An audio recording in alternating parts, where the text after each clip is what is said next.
Halo semuanya, kembali lagi di Researcher on Screen bersama host yang paling keren, paling kece dunia dan akhirat, saya Arda Bayu. Pada kali ini kita sudah kedatangan tamu dan beliau juga merupakan dosen dari Swiss German University, ya, dan juga beliau juga menjabat sebagai dekan dari Fakultas Life Science Technology di Swiss German University, yaitu Pak Samuel. Halo Pak. Halo. Oke, Pak Samuel dipanggilnya apa ini Pak? Pak Sam? Ya, biasanya dipanggil Pak Sam gitu. Pak Sam ya. Uncle boleh, Uncle Sam, Uncle Sam. Oke, jadi teman-teman, Pak Sam ini beliau melakukan penelitian dan juga penemuan tentang sebuah saringan. Boleh cerita dikit Pak, penelitiannya namanya apa Pak si saringan tersebut Pak? Ya, oke. Terima kasih Mas Arda. Jadi penelitian saya ini mengembangkan filter ya, tapi bukan sekedar filter biasa gitu. Tapi ini sebetulnya adalah membran. Jadi membran itu adalah filter yang pori-porinya lebih kecil dari filter biasa gitu ya. Jadi membrannya disebut membran ultrafiltrasi atau bahasa Inggrisnya ultrafiltration membrane gitu ya, dengan pori-pori yang sangat kecil yang bisa dipakai untuk pengolahan air untuk menyaring misalnya apa bakteri, virus atau partikel-partikel yang sangat kecil yang tidak bisa di virus-virus nih ya. Virus-virus juga bisa disaring oleh membran ultrafiltrasi yang kita kembangkan di SGU ini. Kalau untuk si filtrasi itu sendiri, itu ada berapa tipe sih Pak untuk menyaring yang kecil banget, atau kecil sedang, atau kecil besar gitu, ada berapa tipe sih Pak? Ya, banyak tipenya. Yang paling besar pori-porinya itu ya tentu saja filter konvensional ya. Seperti misalnya apa ya? Kita pakai masker kan sekarang kan gara-gara virus nih. Nah itu filter untuk menyaring apa namanya partikel-partikel ya. Dia bisa dipakai untuk menyaring udara gitu ya. Tapi yang saya bicarakan ini ada jenis-jenis filter untuk menyaring air atau cairan. Nah itu ada banyak. Ya filter yang konvensional itu biasanya ukurannya besar kalau untuk nyaring air gitu. Itu mikron, ukurannya mikrometer gitu. Nah, ukuran diameter rambut kita ini kira-kira 70 mikrometer diameternya. Saya bayangkan diameternya ya, bukan panjangnya ya. Panjangnya kalau kamu gondrong ya bisa 1 meter gitu. Diameternya itu lingkarannya Pak ya? Iya. Itu kira-kira 70 mikrometer diameternya gitu ya. Kalau ini? Nah, filter biasa yang konvensional itu ukurannya ya antara 1 sampai 10 mikrometer gitu. Jadi masih lebih kecil dari diameter rambut kita. Filter biasa itu udah kecil banget ya. Tapi yang filter yang lain yang lebih kecil ada namanya filter mikrofiltrasi. Nah, itu ukurannya paling gede 1 mikrometer gitu ya. Ada sih yang sampai 5 mikrometer itu ada gitu ya.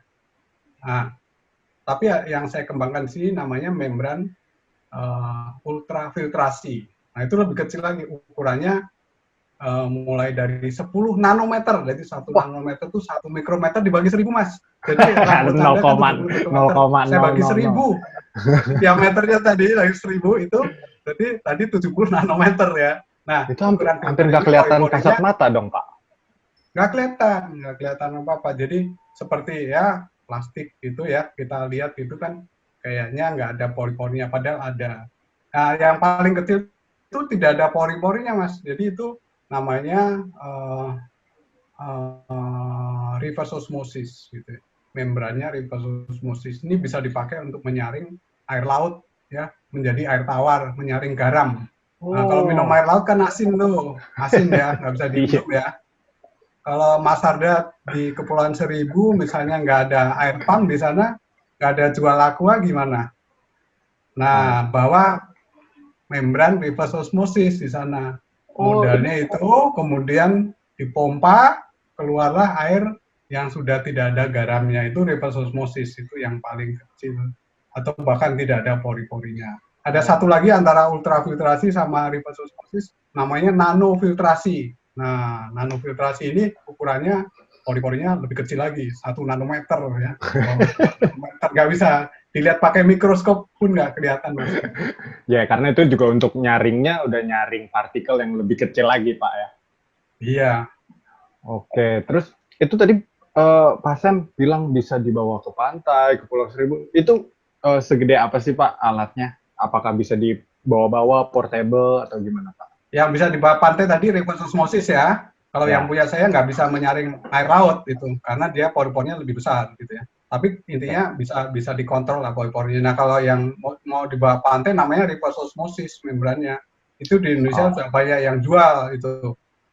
Dan itu ukuran yang paling kecilnya ya kira-kira sekitar 25 cm gitu panjangnya, diameternya kira-kira 10 cm gitu ya. Nah itu bisa kita bawa dengan pompanya, dengan prefilternya.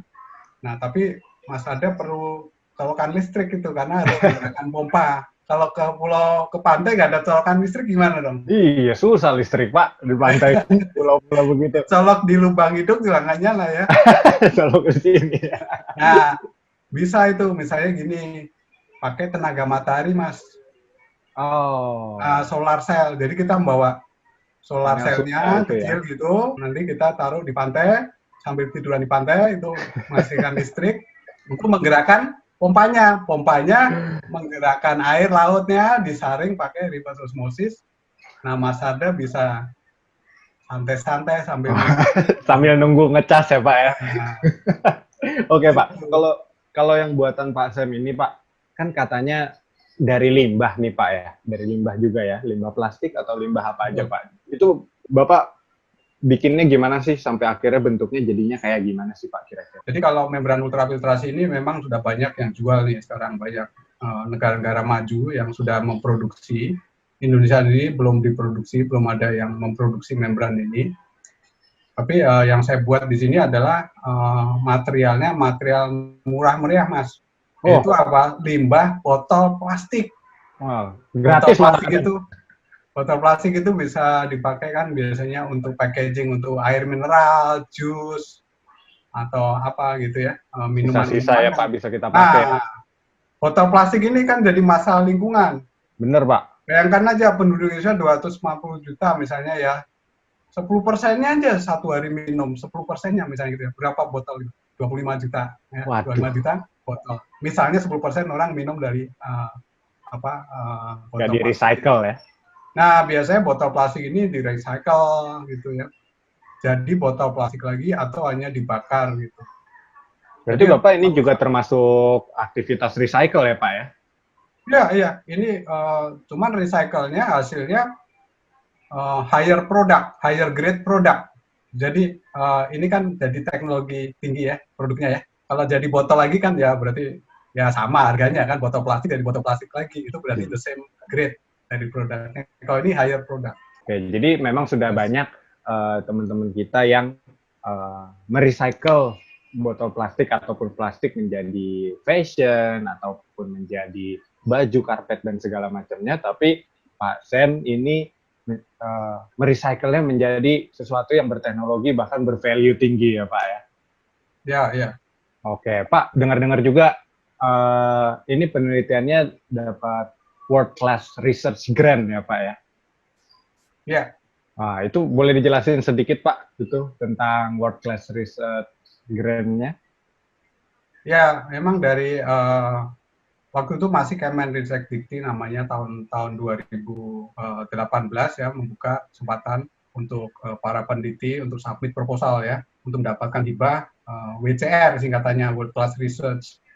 Nah, terus saya kirim proposalnya 2019 itu di-approve ya, mendapatkan dana untuk melakukan penelitian ini, sehingga kami melakukan penelitian ini tahun 2019 gitu ya, dengan disupport dana dari Kemendikbud.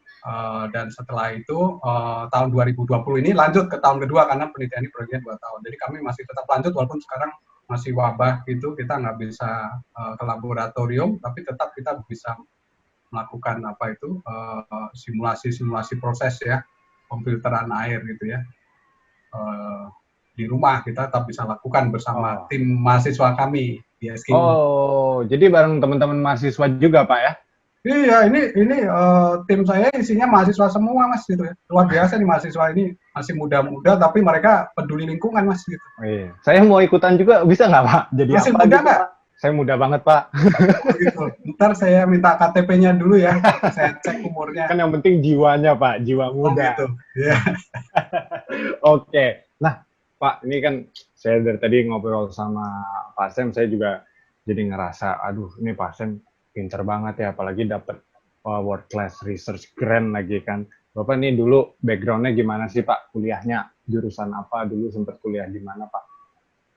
Saya background-nya teknik kimia ya, chemical engineering. Jadi saya kuliahnya S1, S2 di Jerman, di RWTH Aachen, Jerman. Itu udah lama sekali mas itu. Mungkin belum lahir Mas Arda gitu, udah kuliah. Iya. Terus habis itu saya dapat kesempatan untuk lanjut S3. S3 saya juga teknik kimia, tapi teknik kimianya berhubungan dengan environmental science, jadi ilmu lingkungan ya gitu ya. Itu di Jepang S3-nya. Ya, setelah itu saya kembali ke Indonesia gitu. Sekarang mengabdi sebagai pendidik ya di Universitas Swiss Jerman. Swiss German University, keren banget Pak Sam. Iya. Tapi motivasi apa yang paling bikin Bapak akhirnya memulai penelitian ini Pak?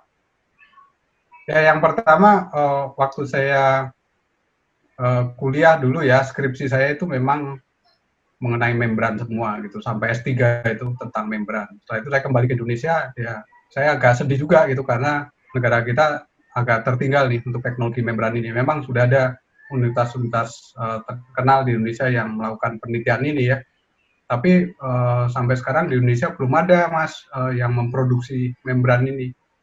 Jadi kita masih impor mas. Oh, beli ya dari luar ya? Import dari luar negeri. Dan kemudian saya pengen membuat penelitian membran ini, tapi terkendalanya saya bisa buat sih di Indonesia ya, di laboratorium kami di SGU, tapi ternyata bahan bakunya itu semuanya juga saya harus impor mas. Oh, tetap ya. Nah nggak ada bedanya dong, itu saya impor langsung aja membrannya dari luar, capek-capek. Bahan bakunya impor. Nah terus saya kepikiran, waduh gimana ya kalau bahan kimianya semua impor, ya susah kita untuk memproduksi membran di dalam negeri. Akhirnya kepikiran lah itu botol plastik bekas tuh mas gitu. Botol plastik bekas itu, terus saya suruh mahasiswa coba kumpulin botol plastik bekas tuh. Jadi mahasiswa jadi pemulung mas, plastik bekas. Saya nggak jadi ikutan kalau gitu Pak. Ya nggak jadi daftar. Wah, Jadi Pak. kalau mau daftar saya tes dulu bisa profesional nggak jadi pemulung gitu. Jadi pemulung. Oke. Nah, setelah jadi pemulung, kumpulkan itu botolnya, baru kita coba di laboratorium gimana nih caranya supaya bisa jadi membran. Kita cari-cari teknologinya lah gitu ya. Dan singkat cerita ya beritanya hampir mungkin 1 tahun itu akhirnya keluarlah hasilnya gitu. Submit proposal 2018 ya Pak ya? Ya. 2018. Sampai akhirnya diterima baru di 2019. Nah, sampai detik ini Pak, sampai 2020, sampai hari ini, itu progresnya udah sampai mana Pak kalau kita boleh tahu? Dan apa sih kira-kira rencana ke depannya untuk penelitian Bapak yang ini?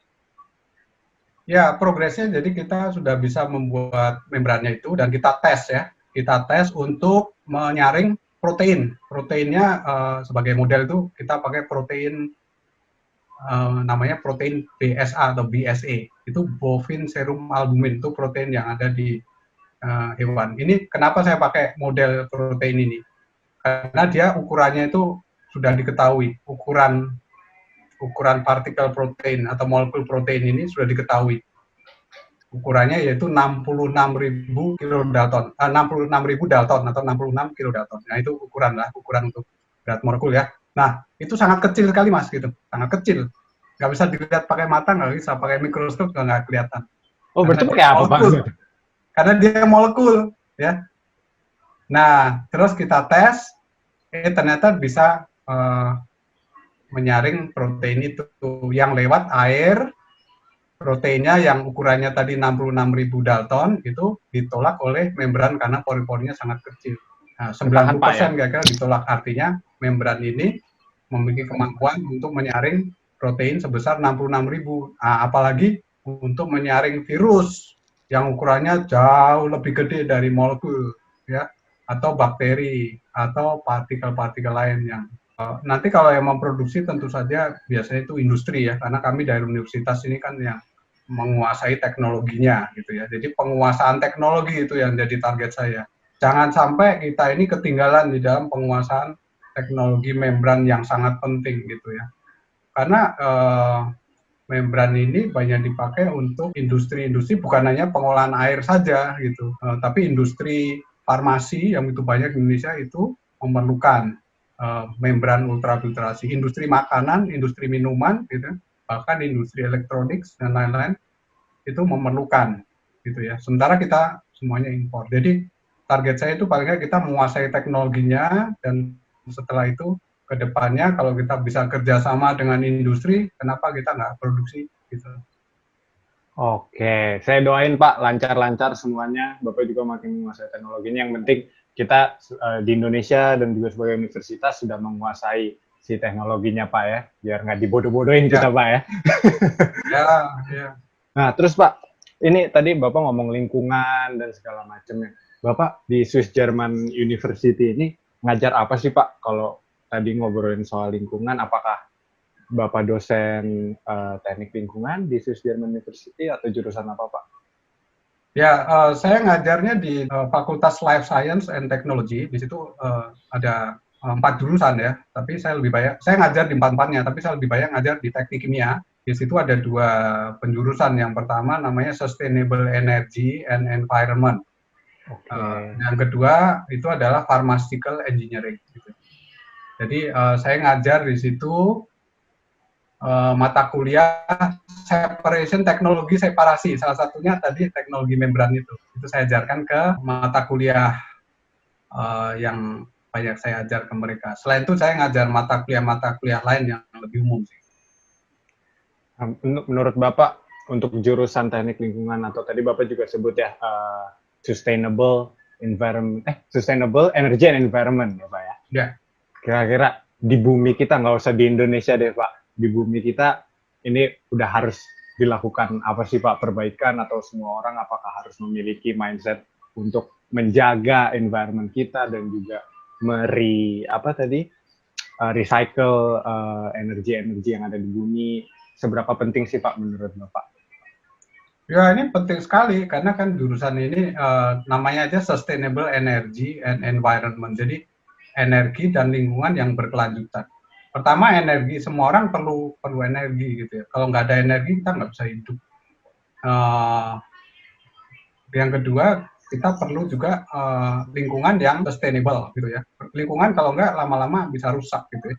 Makanya ini sangat penting, jurusan yang sangat penting. Di Indonesia sendiri jurusan ini untuk S1 satu-satunya di Indonesia gitu ya. Jadi kita mulai jurusan ini dengan harapan generasi muda nanti peduli akan pengembangan energi baru dan terbarukan gitu, karena energi minyak bumi, gas kan lama-lama habis, batu bara juga. Jadi orang harus peduli gimana hemat energi, tapi selain itu gimana dia juga bisa melakukan penelitian untuk mengembangkan energi baru dan terbarukan ya gitu. Selain itu juga untuk sustainable environment. Nah, yang saya lakukan penelitian ini hubungannya lebih baik ke sustainable environment gitu ya. Bayangkan plastik-plastik yang tadi saya sampaikan di laut itu ada miliaran plastik loh Mas gitu. Ikan paus itu gemuk-gemuk itu isinya plastik semua perutnya. Kasihan. Itu Putri Duyung pada marah Pak ya. Iya gitu. Jadi plastik itu tidak bisa degradasi untuk jangka waktu pendek, itu perlu ratusan tahun gitu. Makanya kalau di laut dia jadi mikroplastik, plastik yang kecil-kecil yang nggak bisa dilihat dengan mata, itu air lautnya kayaknya jernih, padahal isinya mikroplastik semuanya gitu. Makanya kita harus peduli lingkungan gitu ya. Saya bukannya kita tidak boleh pakai plastik karena nggak ada pilihan. Coba Mas Ada kalau belanja nggak pakai plastik, terus barangnya pakai apa? Oh, saya udah pakai ini Pak, kain, yang tas kain itu. Nah, bagus itu. Kita bisa mengurangi pemakaian plastik, pakai kain gitu ya. Atau Mas ada pakai sarung aja. Belanja. Nanti tinggal itu sarungnya jadi tempat barang bisa juga itu. Diikat di tongkat gitu Pak ya. Iya, iya, iya. Daripada pakai plastik ya. Tapi sekarang itu bisa kita kurangi ya. Tapi misalnya botol minuman. Kalau nggak pakai plastik mau pakai apa coba? Pakai botol gelas. Bisa sih pakai botol gelas. Tapi Ada yang pakai tangan. Nah, langsung aja pakai tangan minum gitu. Nggak bisa dihindari pemakaian botol plastik. Tapi yang penting ada dipikirkan bagaimana merecycle botol plastik itu. Jangan dibuang sembarangan. Di sungai, di laut gitu ya.